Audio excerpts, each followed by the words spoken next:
A courtroom drama, unlike any other. We walk into the middle of a high-profile, brutal divorce. On one side, a wife who has been silenced, controlled, and isolated for a decade. On the other, a powerful husband who will do anything to leave her with nothing. And sitting right behind him, a mistress who laughs, thinking she's already won. But what happens when the victim's body finally gives out? What happens when the wife collapses on the stand? This isn't just a story of a breakdown. This is the story of a trap. This is the story of how a single, simple word, defendant, brought an entire empire of lies, deceit, and crime crashing to the ground, live in open court. The silence in the Bel Air mansion was its own kind of violence. It wasn't a peaceful quiet. It was the sterile, pressurized silence of a tomb, a $40 million glass and marble box perched in the hills, meticulously curated by Johnny Vance to be his monument. And Elena Vance. She was just one of the sculptures. For 12 years, Elena had played the part of the perfect wife. She hosted the fundraisers for forgotten diseases, her smile as bright and brittle as the champagne flutes. She wore the couture gowns Johnny's stylist, a corporate-looking woman named Therese, approved for her.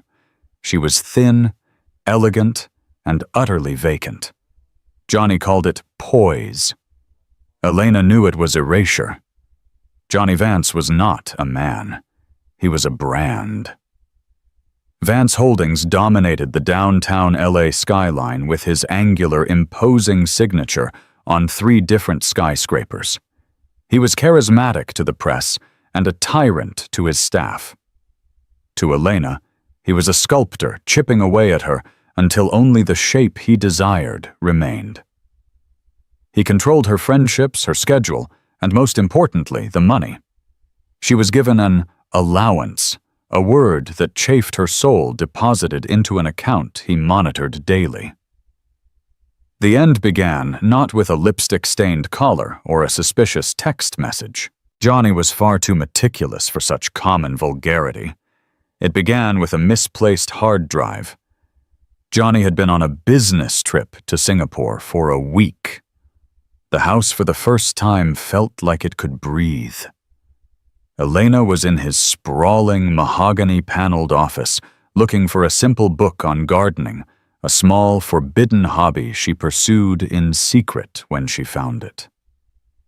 Tucked behind a row of leather-bound financial reports was a small silver thumb drive. Curiosity, an emotion she hadn't felt in years, flared. She plugged it into her laptop. It wasn't love letters. It was ledgers. Encrypted spreadsheets, shell corporations, and bank accounts in the Cayman Islands, Switzerland, and Delaware.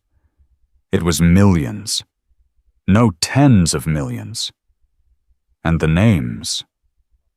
Project Sterling. Sterling Futures LLC.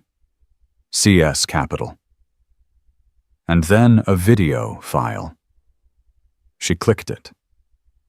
A new tab opened, revealing a secure cloud storage folder. It wasn't just files. It was a life. Photos and videos. Johnny not in his stiff Tom Ford suits, but in linen shirts on a yacht. He was laughing a real unguarded laugh she hadn't heard in a decade. And wrapped around him was a woman. She was young, probably mid-20s, with sharp fox-like features and hair the color of bottled sunshine. She was looking at the camera, at Johnny's camera, with a look of such smug ownership that Elena felt a physical chill. This was Callie Sterling. Elena didn't just find an affair. She found the motive.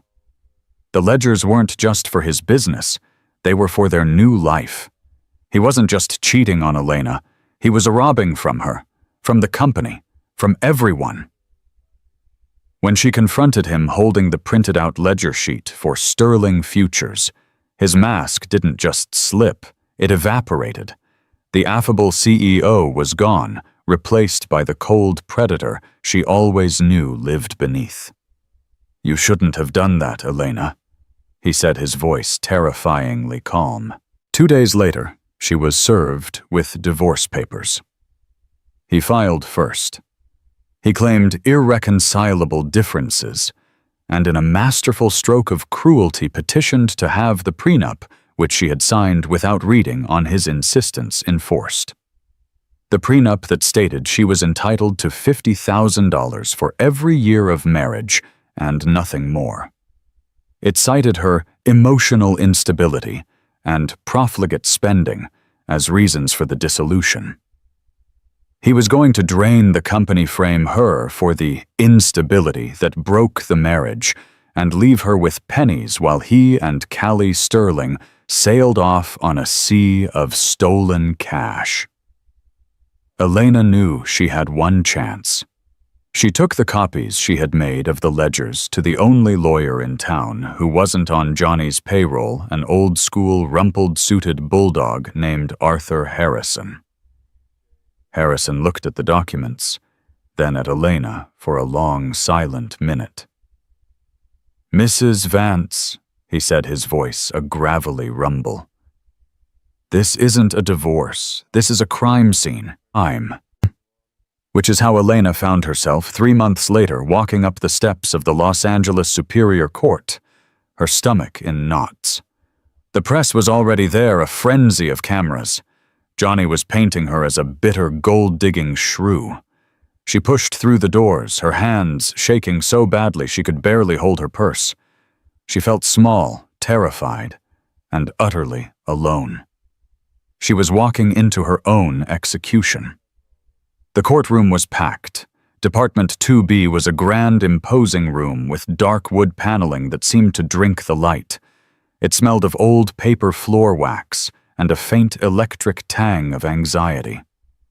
The gallery was filled with whispering journalists, a few stern-faced men in dark suits Elena didn't recognize, and Johnny's entire PR team strategically placed. Elena and Arthur Harrison took their places at the petitioner's table. Harrison was meticulously arranging stacks of files, his face a mask of bored neutrality. Then they arrived. Johnny Vance swept in not as a man facing a divorce, but as a CEO entering a boardroom. He was tanned, immaculate in a navy Brioni suit, and smiling.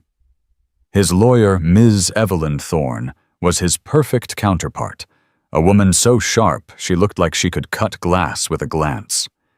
She carried a single, slim leather briefcase. And behind them, as if she had every right to be there, was Callie Sterling. She was dressed not for court, but for a victory party. A tight, cream-colored dress that cost more than Elena's entire allowance for a year. Stiletto heels that clicked with sharp, arrogant authority on the marble floor. Her blonde hair was a perfect, shining helmet. She didn't sit in the gallery. She sat in the row directly behind Johnny, and Ms. Thorne leaned forward and whispered something in Johnny's ear. He laughed. Elena's blood ran cold. The audacity was staggering. It was a power play, a message to Elena, and the entire room. I am the present. She is the past. All rise, the bailiff called. Judge Maria Strickland entered. She was a small, severe woman in her 60s, with intelligent, impatient eyes. She did not look impressed by the media circus, the expensive suits, or the palpable drama. "We are here for Vance, Vance," Judge Strickland said, her voice cutting through the whispers. "Ms. Thorne, your client is the petitioner. You may begin." Evelyn Thorne stood. "Thank you, Your Honor." The attack was immediate and brutal. For 2 hours, Thorne painted a portrait of Elena Vance that Elena herself barely recognized. She was erratic, unstable, and prone to paranoid delusions. She presented receipts from Rodeo Drive, all approved by Johnny's office, as evidence of her uncontrolled manic spending. She brought up a spa vacation, Elena took 5 years ago, twisting a doctor-recommended retreat for exhaustion into a secretive disappearance. Mrs. Vance lived a life of unimaginable luxury, Thorne declared, her voice ringing with synthetic outrage. A life funded entirely by the genius and hard work of my client. And when she sensed that work might be slowing, she fabricated a narrative of infidelity to break the prenuptial agreement and seize half of an empire she did nothing to build. It was all lies. Every word was a poisoned dart. Elena sat stiffly, her hands clenched in her lap, feeling the eyes of the gallery on her. She could hear even when she couldn't see the occasional soft titter from Callie Sterling. Then Johnny was called to the stand. He was a master performer. He was sad, reluctant, and deeply concerned for Elena. I just want what's best for her, he said, his voice catching perfectly. I truly do. But the spending the rages, I couldn't handle it anymore. I came home one day and she accused me of an elaborate conspiracy, of stealing money. It was frightening. I knew then that the woman I married was gone. Mr. Vance, Thorne asked gently, did you ever give your wife reason to suspect infidelity? Never, Johnny said, looking directly at the judge. My focus has always been my work, my wife, our life. Elena felt bile rise in her throat. She looked at Harrison, but he was just scribbling on a legal pad, seemingly unfazed. And these financial irregularities she accused you of, Ms. Thorne, Johnny said, shaking his head with a practiced sigh. My company is audited by the top firm in the country. Her accusations were, frankly, a fantasy, a desperate paranoid attempt to gain leverage. Elena could feel the room turning against her. She was the crazy, spoiled wife. He was the patient, brilliant husband. Behind him, Callie Sterling crossed her legs, a slow, satisfied smile playing on her lips. She looked like a cat that had just finished a bowl of cream. The morning was a masterclass in character assassination.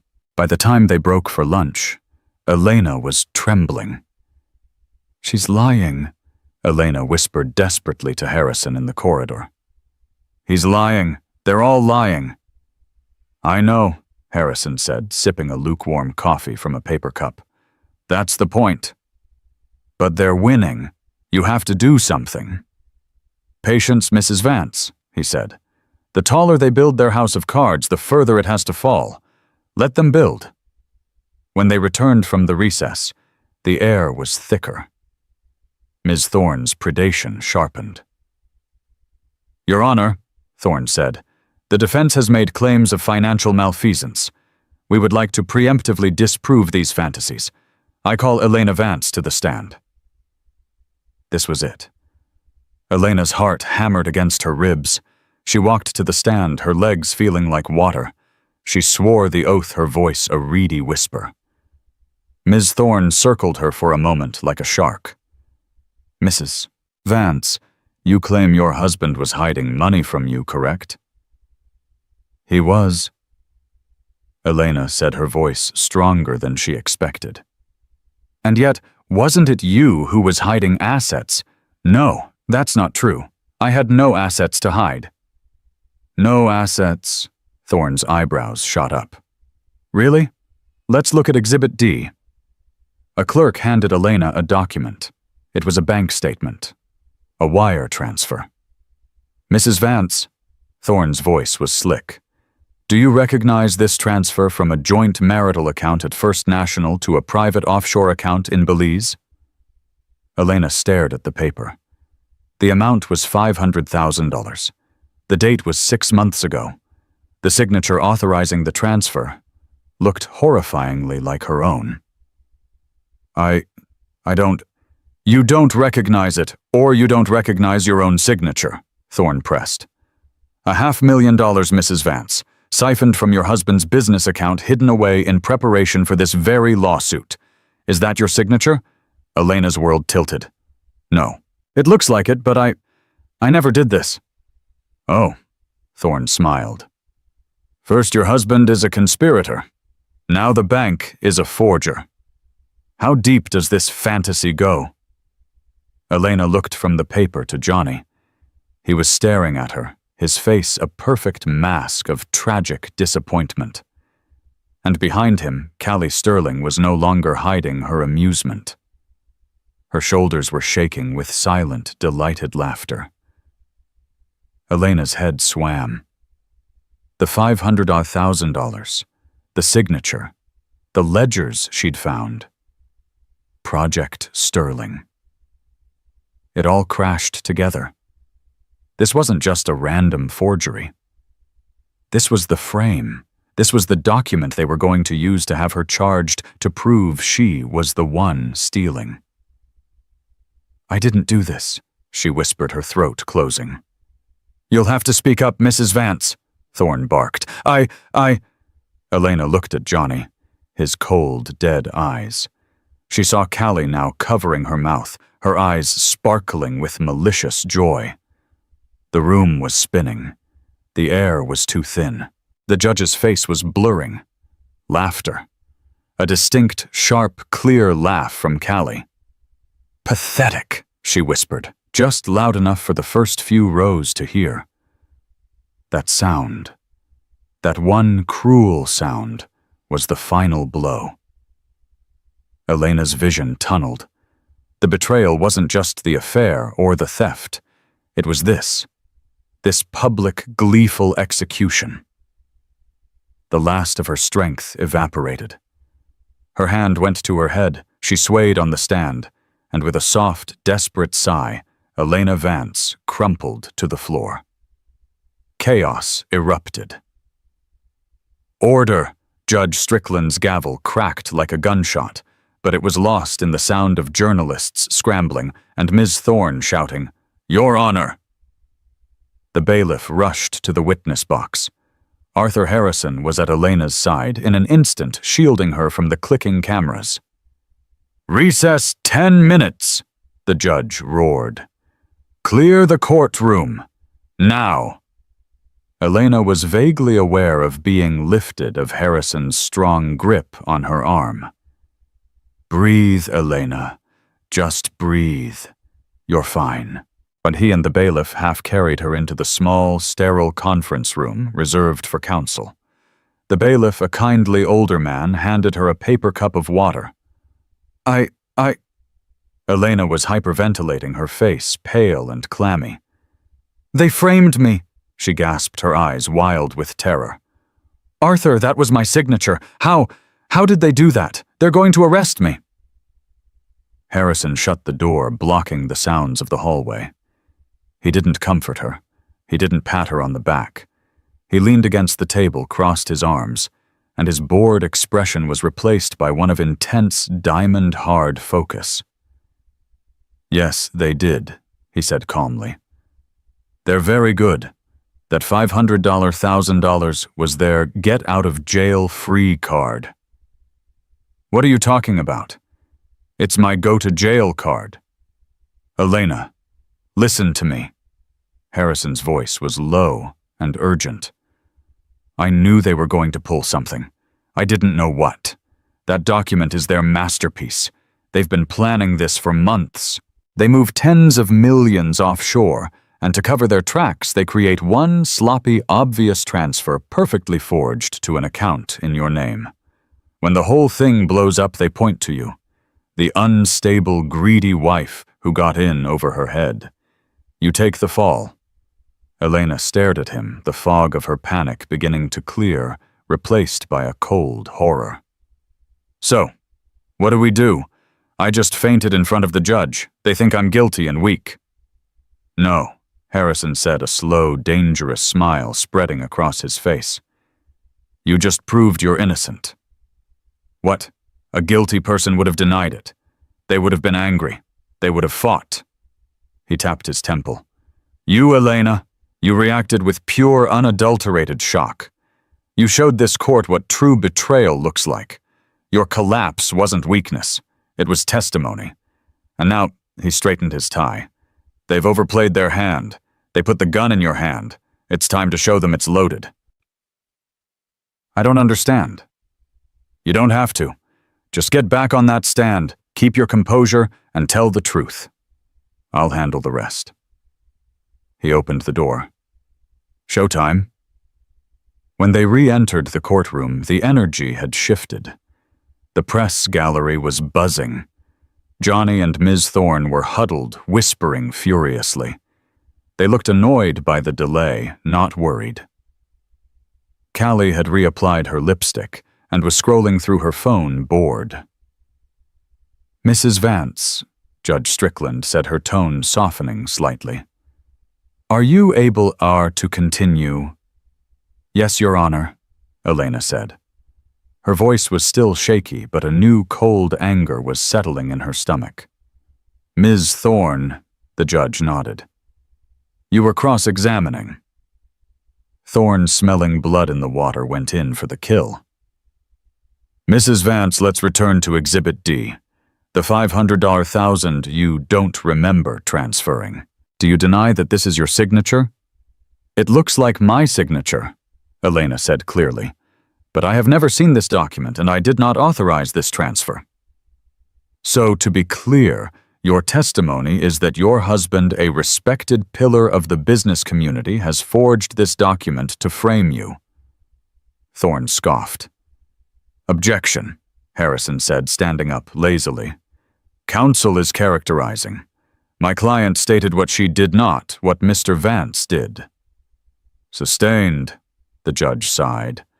Ms. Thorne, move it along.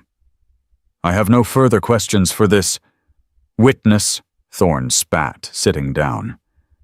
The document speaks for itself. The petitioner rests. The room held its breath. It looked like a knockout. Johnny had lied.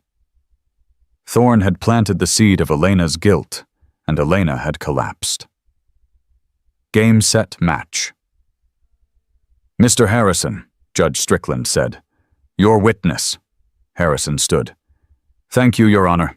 I have no questions for my client at this time. Elena stepped down, her heart pounding. Thorne and Johnny shared a confused, then smug glance. Had he given up? The defense calls its first witness, Harrison announced, his voice suddenly booming in the quiet room. I call Detective Michael Corrigan, LAPD, to the stand. A man in a rumpled suit stood up from the back of the courtroom, one of the stern-faced men Elena had noticed earlier. The entire atmosphere of the room changed. This was no longer a divorce. Johnny Vance, for the first time, looked startled. His head whipped around to watch the detective walk to the stand. Ms. Thorne was on her feet. Objection, Your Honor. What is this? This is a marital dissolution proceeding. The defense provided no notice of this witness. This is procedural ambush. It is Your Honor, Harrison agreed cheerfully. And it's entirely appropriate. Ms. Thorne just spent her entire morning arguing that my client is prone to paranoid delusions about financial conspiracies. This witness is here to speak directly to those delusions. He is, in fact, the lead investigator of the very conspiracy my client is being accused of fantasizing about. Judge Strickland leaned forward, her eyes fixed on Harrison. The impatience was gone, replaced by a sharp, focused intelligence. Mrs. Thorne, you opened this door, the judge said. You brought allegations of criminal fraud into this civil proceeding via Exhibit D. Mr. Harrison has a right to rebut it. Objection overruled. Swear in the witness. Detective Corrigan took the stand. He looked bored, tough, and completely unimpressed by the wealth in the room. Ms. Thorne sat down, but she was no longer relaxed. She was rigid. Johnny was staring at Corrigan, his knuckles white where he gripped the table. And behind him, Callie Sterling had finally put down her phone. Detective Corrigan, Harrison began, could you please state your name and division for the court? Detective Michael Corrigan. I'm with the Los Angeles Police Department Economic Crimes Division. And for how long have you been investigating white-collar crime, Detective? 22 years. Thank you, Harrison said. Detective, are you currently involved in an active investigation? I am.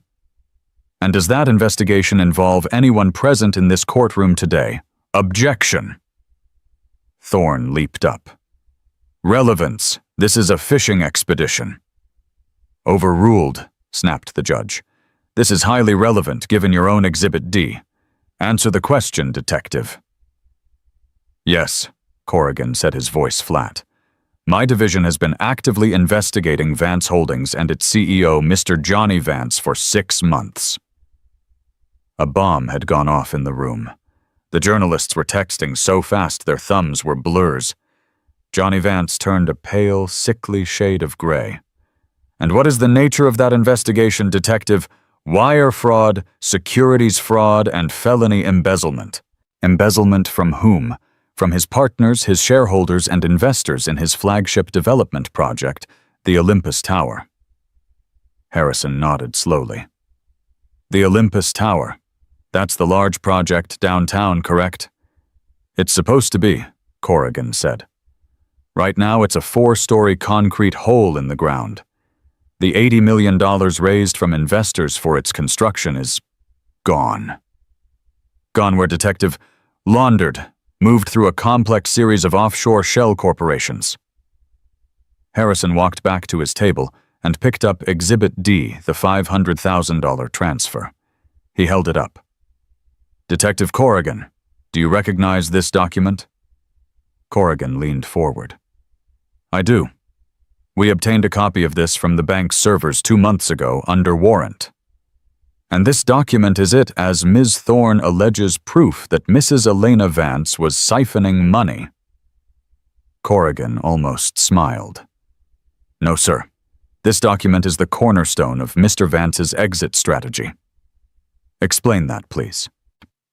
This transfer, Corrigan said, pointing to the paper, is a forgery. A very good one, but a forgery nonetheless. The signature was digitally lifted from Mrs. Vance's passport. The account in Belize was set up using a stolen copy of her social security number. It was created by Mr. Vance. Elena finally let out the breath she hadn't known she was holding. And to what end, Detective? Harrison asked. Mr. Vance and his associates were in the process of liquidating all company assets, both legitimate and illegitimate. The plan was to drain the company, declare bankruptcy, and flee the country. This $500,000 transfer was the poison pill. It was created to be found. When the SEC, the LAPD, and the defrauded investors came looking, this document would point directly to Mrs. Vance. He was going to leave her holding the bag, facing federal charges while he was gone. So my client's paranoid delusions were in fact entirely accurate, Corrigan finished. Miss Thorne was ashen. Your Honor, this is inadmissible. This detective's investigation is based on claims from a hostile and unstable witness, Mrs. Vance herself. Actually, Corrigan said, looking at Thorne, our investigation was triggered by an anonymous whistleblower inside Vance Holdings. We've had Mr. Vance under surveillance for months. We were aware of Mrs. Vance, but she wasn't a suspect. She was, in our estimation, the primary victim. Johnny Vance slumped in his chair, his mask of control utterly shattered. He looked like what he was, a common thief in an expensive suit. Elena looked at him. 12 years of her life dedicated to a man who, in the end, didn't just want to leave her. He wanted to destroy her. He wanted to see her in prison for his crimes. The courtroom was silent, absorbing the magnitude of the fraud. The whispers were gone, replaced by a stunned, heavy quiet. Harrison let the silence hang for a beat. He wasn't done. Detective, he continued, you mentioned associates, plural. Was Mr. Vance acting alone? No, Corrigan said. He had help. Johnny's head snapped up. He shot a look over his shoulder, a look of pure, primal panic. And who was this associate detective, the one who helped him launder the $80 million from the Olympus project? Our investigation tracked the flow of funds to a primary holding company, a shell corporation registered in Delaware. This company was the final destination for the vast majority of the stolen money. And what is the name of that company? Corrigan checked his notes. It's called Sterling Futures, LLC. The name dropped into the courtroom like a block of ice. Sterling. All eyes as one moved from the detective to the woman in the second row. Callie Sterling's face was white. The smug, bored expression was gone, replaced by a rigid, uncomprehending terror. Her eyes were wide fixed on Detective Corrigan Moose. Thorne, a skilled lawyer, saw what was happening. She was trying to recover to do her job. Objection, Your Honor, this is speculation. He can't just name a company without, and who Detective, Harrison's voice cut through hers like a razor, is the sole proprietor and signatory on all accounts for Sterling Futures, LLC. Corrigan didn't check his notes for this one. He looked directly at the second row. That would be Ms. Callie Sterling. No! Johnny Vance roared. He was on his feet, his chair crashing backward. No, she had nothing to do with it. It was just a name, a coincidence. She's not involved. It was a fatal, panicked mistake. He had just confirmed the connection, but Callie, in her own terror, made an even worse one. She scrambled to her feet, her voice a high-pitched, hysterical shriek. He's lying. Johnny, what is he saying? You told me it was a gift. You told me it was your money. I just signed the papers. I just did what you told me. She was confessing. In open court. In front of a detective, a judge, and a dozen journalists.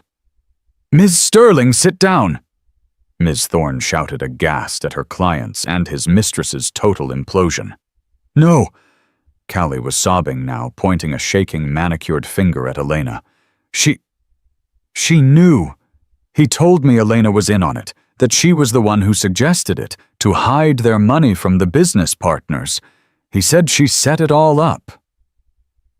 Elena flinched, stunned by the sheer desperate venom of the lie.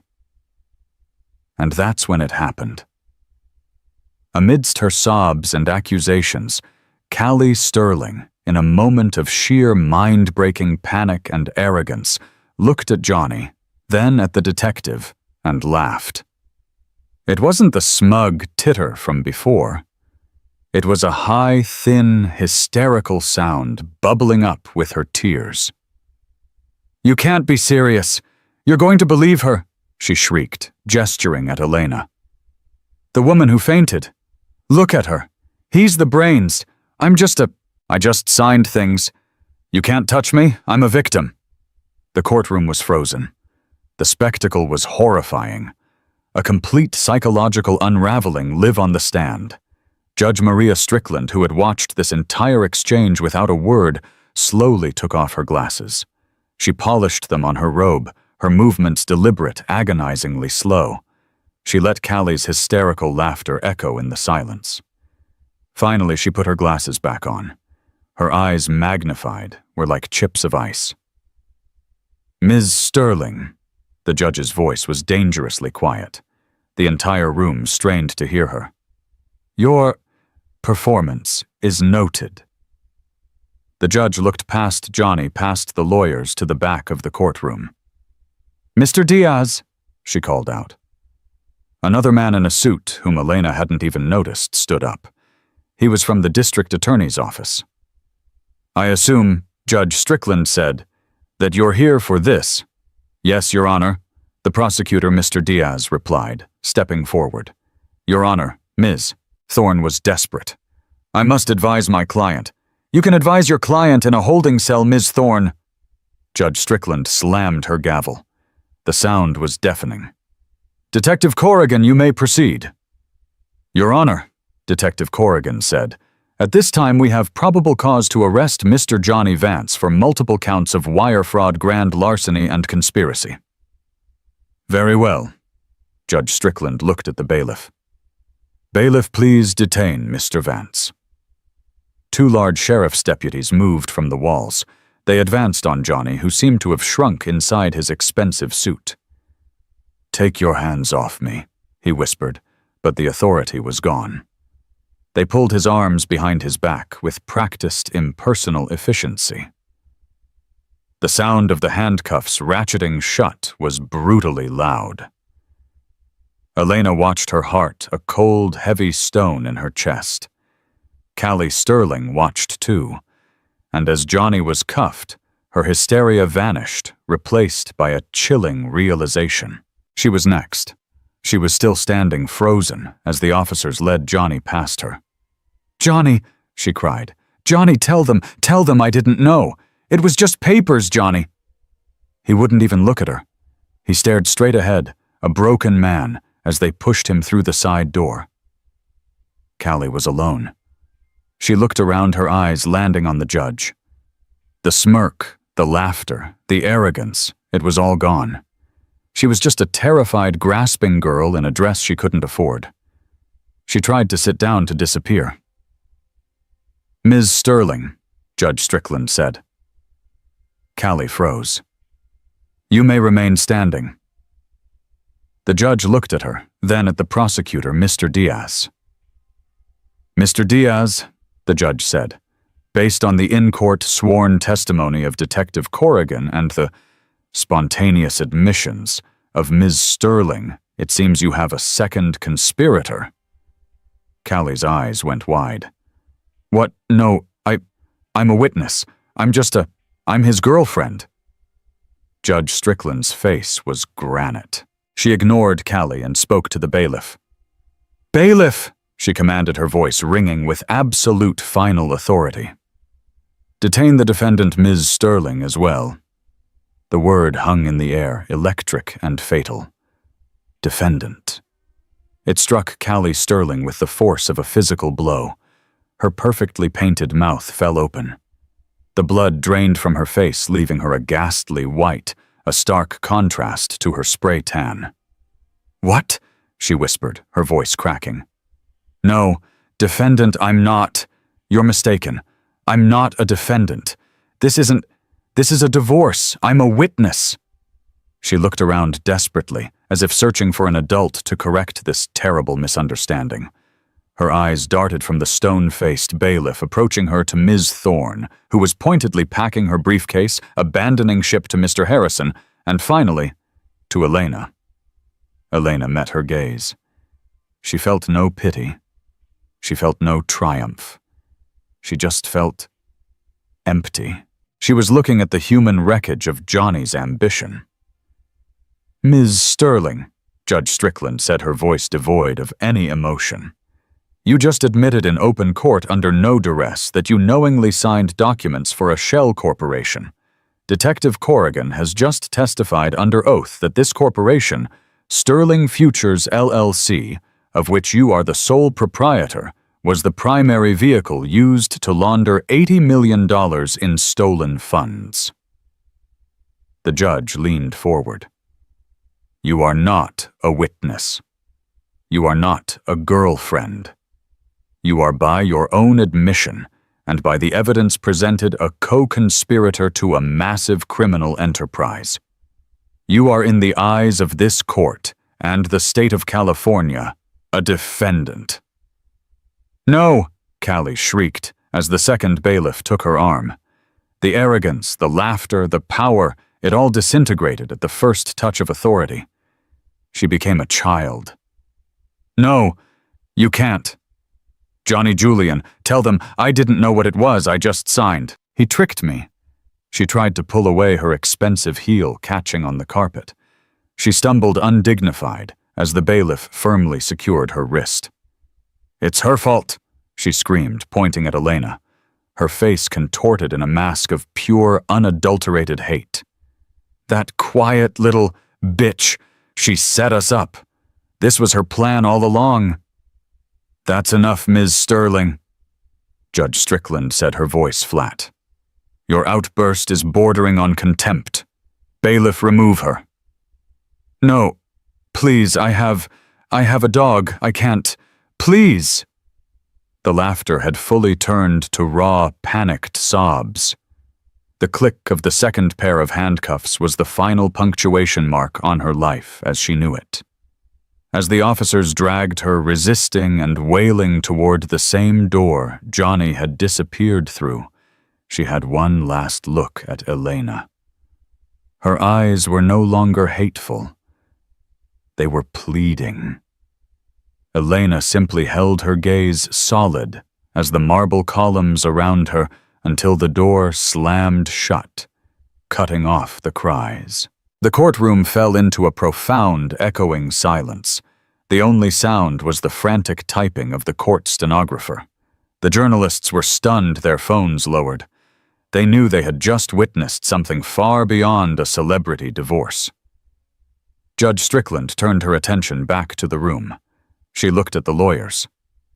"Well," she said dryly, "that was eventful." She looked at Mr. Diaz. "Mr. Diaz, the criminal case of the People versus Vance and Sterling is now yours. I trust you will handle the arraignment." "Yes, Your Honor. Thank you." Then the judge's gaze softened as it landed on Elena, who was still sitting at the petitioner's table, her hands clasped tightly in front of her. She was no longer shaking. "Mrs. Vance," the judge said, her tone professional but not unkind, "given the exceptional circumstances that have come to light, all proceedings related to this petition for dissolution are hereby stayed pending the outcome of the criminal trial." "Your Honor." Arthur Harrison stood. "What does that mean for my client?" "It means, Mr. Harrison," the judge said, "that all marital assets, all accounts under the name Vance Sterling or Vance Holdings are frozen effective immediately. They are now part of a criminal investigation and a receivership. Mrs. Vance," she said, looking at Elena, "I am afraid this means you will not have immediate access to any of the funds you were seeking." Elena met her gaze, and for the first time that day she smiled. A small, tired, but genuine smile. "Your Honor," Elena said, her voice clear and carrying through the room. "The money was never mine. It was stolen. I'm not here for the money." "Then what are you here for, Mrs. Vance?" the judge asked. Elena looked at the empty chair where Johnny had sat. She looked at the door where Callie had been dragged away. "I'm here for my name," Elena said, "and I believe I just got it back." Judge Strickland stared at her for a long moment, a flicker of profound respect in her eyes. "Case stayed," she declared. "We are adjourned." She struck the gavel, and the room exploded. The trial of the people, jurors Johnny Vance and Callie Sterling, became the most talked-about white-collar crime case in Los Angeles history. It wasn't just about the money. It was about the sheer brazen arrogance of the defendants. The media, which had once painted Elena as a scorned gold digger, now rebranded her as a profile in courage. She was the quiet, dignified victim who had brought down an empire. But Elena didn't read the papers. She moved out of the Bel Air mansion, which was now seized by federal marshals, and into a small rented apartment in Pasadena, using the last of the money she'd saved from her allowance over the years. She spent her days in long, quiet debriefs with Mr. Harrison and the prosecutor, Mr. Diaz, helping them piece together the timeline. It turned out Arthur Harrison was even smarter than she'd known. When Elena first came to him with the ledgers, he had immediately contacted Detective Corrigan. They had been working in parallel for months. Harrison had handled the divorce, while Corrigan built the criminal case. They let Johnny file first.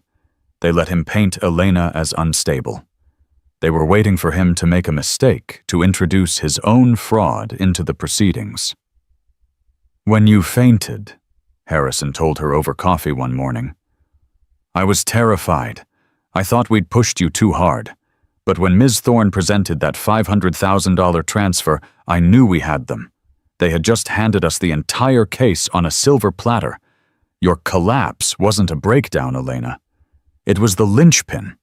It was the moment the entire courtroom saw you as a victim, not a collaborator." The criminal trial lasted 6 weeks. It was a circus. Johnny Vance, stripped of his power, and his PR team, who had all quit, tried to blame everything on Callie. He claimed she was a master manipulator who had seduced him and tricked him into signing documents. Callie Sterling, in turn, tried to paint herself as a naive, love-struck girl. Her defense was, "I just signed what he told me to." But the prosecutor, Mr. Diaz, was ruthless. He presented text messages between Johnny and Callie that were anything but romantic. "Johnny, the old baggage is asking about the ledgers. I'm filing tomorrow. Time to activate the Belize problem." Callie, "Good. When are we dumping her and moving to Cayman? This LA smog is ruining my skin. And make sure the new Amex is in my name only. No more joint anything." But the most damning evidence was a short video found on Callie's cloud storage. It was time-stamped just 1 day after the $500,000 poison pill transfer had been faked. In the video, Callie is holding a champagne glass filming Johnny as he practices a signature on a piece of paper. It's Elena's signature. "How's that?" Johnny asks, holding it up. Callie zooms in. It's a little shaky," she says. "The E is too loopy. Do it again. We need it to be perfect." She turns the camera to herself, winks, and whispers, "Bye-bye, wifey. Prison's not going to be good for her skin." When the video played in court, the gallery gasped. Callie, sitting at the defendant's table, turned green. The jury was out for less than 2 hours. The sentencing was held on a gray Tuesday. Elena was there. She sat in the front row directly behind the prosecution. Johnny Vance was found guilty on all 28 counts.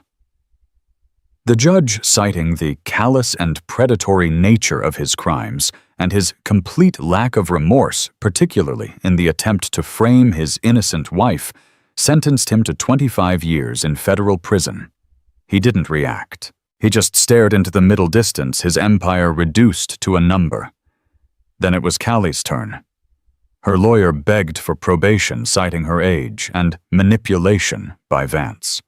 Callie herself wept, reading a prepared statement about her deep regret and how she was blinded by love. The judge was unmoved. "Ms. Sterling," the judge said, looking down at her, "you were not blinded by love. You were blinded by greed. You were not a passive participant. You were an active, gleeful conspirator. You laughed at another woman's pain, and you were fully prepared to watch her go to prison for a crime you helped commit. You mistook arrogance for intelligence and cruelty for strength."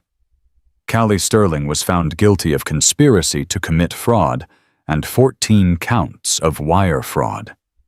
She was sentenced to 8 years in a federal correctional facility.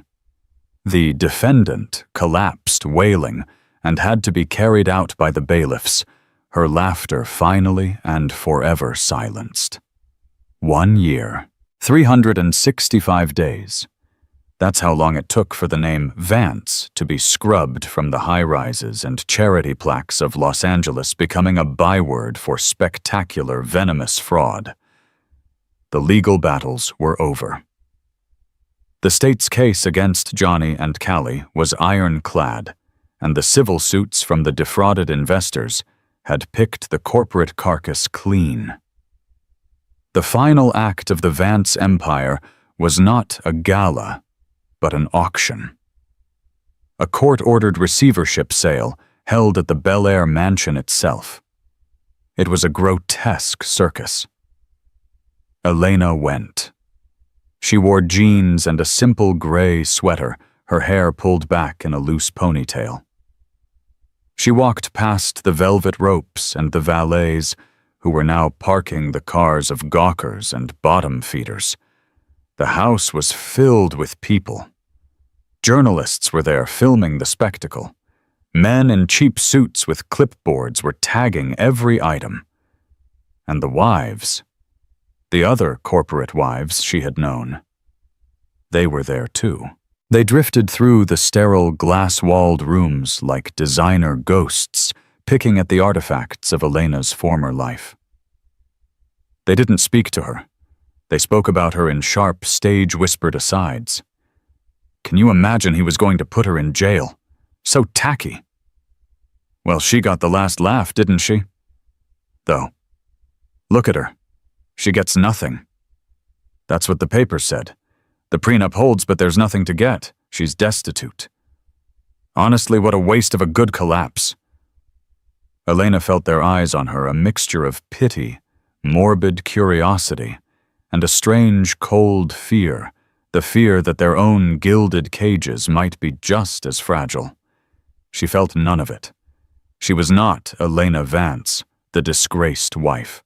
She was Elena Matheson, a tourist visiting a museum of her own imprisonment. The prenup had indeed held a final useless insult from Johnny. She was entitled to $50,000 for every year of marriage, but it was to be paid from his personal assets, which were now non-existent, seized by the federal government to repay his victims. She was legally entitled to $600,000 that would never exist. She walked away with nothing. No, not nothing. The auction began. The Italian marble tables, the custom Fendi sofas, the cold, abstract art Johnny had bought as investments. They were all sold off one by one. Elena waited. Lot 342, the auctioneer called out. A small, unsigned oil on canvas, landscape of the Northern California coast. We'll open the bidding at $100. It was the painting from her bedroom. It had hung opposite her bed, the one piece of art she had bought herself 10 years ago from a street fair in Santa Barbara, before Johnny had forbidden such common purchases. It was the only thing in the entire 20,000-square-foot house that had ever felt like hers. A woman in a fur wrap bid $200. $250, Elena said, her voice clear. The woman looked at her annoyed. $300? $350, Elena countered immediately. The woman scoffed and turned away. Sold, the auctioneer cried, to Ms. Matheson for $350. She paid in cash with the last of the allowance money she had saved. She took the painting off the wall herself, tucked it under her arm, and walked out the front door, past the whispering wives and the rolling cameras, and never looked back. That afternoon she signed the final divorce decree. The next day, she legally changed her name. The clerk handed her the fresh driver's license. Elena Matheson. It looked foreign and perfect. She sold her car, a luxury sedan Johnny's company had leased for her. It was enough for a used Subaru wagon and a deposit. She packed one suitcase, put the painting on the passenger seat, and drove north on the I-5. She didn't have a plan. She just drove. She drove until the smog of Los Angeles was a bitter memory. She drove until the endless, sun-scorched hills of Central California gave way to the towering, misty pines of the north. She crossed the border into Oregon, and the air changed. It was cold, clean, and heavy with the smell of rain and salt. She found a town called Astoria, a working port clinging to a hillside where the Columbia River met the Pacific. It was a town of foghorns, old Victorian houses, and a kind of gruff, honest beauty. She found an apartment for rent above a sprawling, creaking bookstore called Mariner's Books. The apartment was small, the floors sloped, the kitchen was tiny, and the radiator hissed. Elena loved it. She hung her painting on the main wall. It was the only thing she hung. For the first 6 months she healed, or rather she deprogrammed. She had to relearn how to be a person, not a performance. The first week she would wake up at 6:00 a.m. in a cold sweat, her heart pounding, thinking she was late for a breakfast Johnny had scheduled. It took her 3 weeks to buy a pair of jeans that weren't designer, and she almost cried in the dressing room, paralyzed by the simple act of choosing something no one had to approve. She walked for hours every day. She walked along the rocky beach, letting the frigid Pacific spray hit her face. She walked until her legs ached, and her mind was quiet, scraped clean by the wind. She bought groceries, whatever she wanted. An apple, a loaf of bread, a bar of cheap chocolate. Each small, mundane choice was an act of quiet rebellion. She slept. For the first time in 12 years, she truly slept, lulled by the sound of the rain on the roof and the distant, mournful call of the foghorn.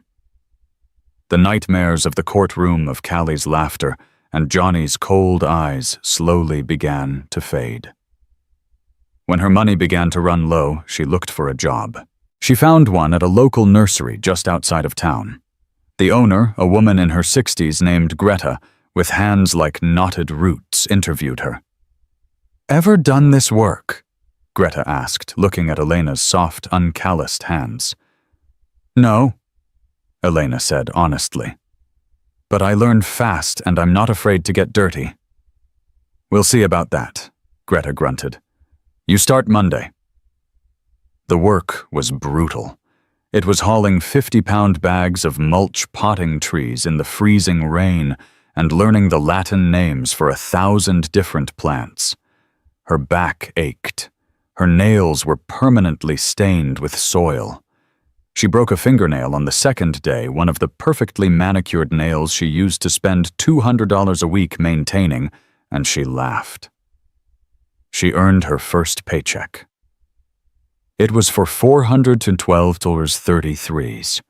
It was the first money she had ever truly earned in her life. It felt more real, more valuable than the millions that had passed through the accounts Johnny controlled. The story ends not in a courtroom, but on a bright, cool Tuesday afternoon, 18 months after the collapse. Elena is unloading a flatbed of flowering dogwoods.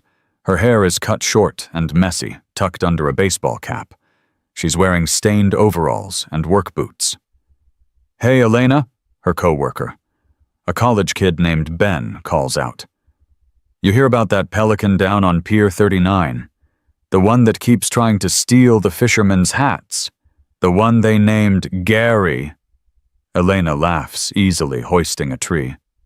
"Mrs. Henderson told me he dive-bombed a tourist yesterday. Stole his toupee right off his head." Ben snorted. "No way a toupee, that's amazing." Elena's laugh is a real, unguarded sound. It's a sound that had been silenced for over a decade.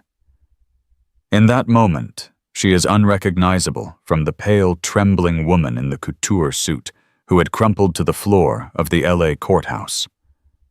She is unknown. She is by every metric Johnny Vance had ever used a complete and total failure. She is also, for the first time in her entire adult life, completely and utterly free. The collapse in the courtroom, she realized, hadn't been an end. It wasn't a breakdown. It was a hatching. She hadn't fainted from weakness. She had broken the shell, shedding the cold, brittle porcelain skin of Elena Vance. She had fallen, but she had stood up as Elena Matheson.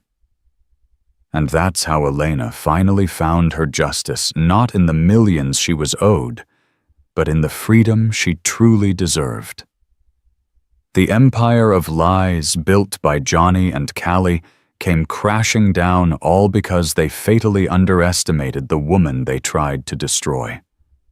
They mistook her silence for weakness and her kindness for stupidity. What did you think of the final verdict?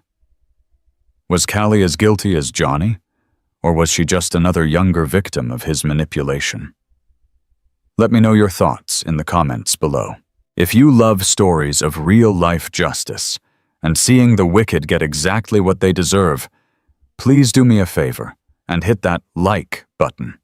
It really helps the channel. Share this video with someone who needs to see that the truth, no matter how buried, will always find its way out. And most importantly, please subscribe and ring that notification bell. We post incredible stories of drama, revenge, and justice every single week, and you don't want to miss what's coming next. Thank you for listening.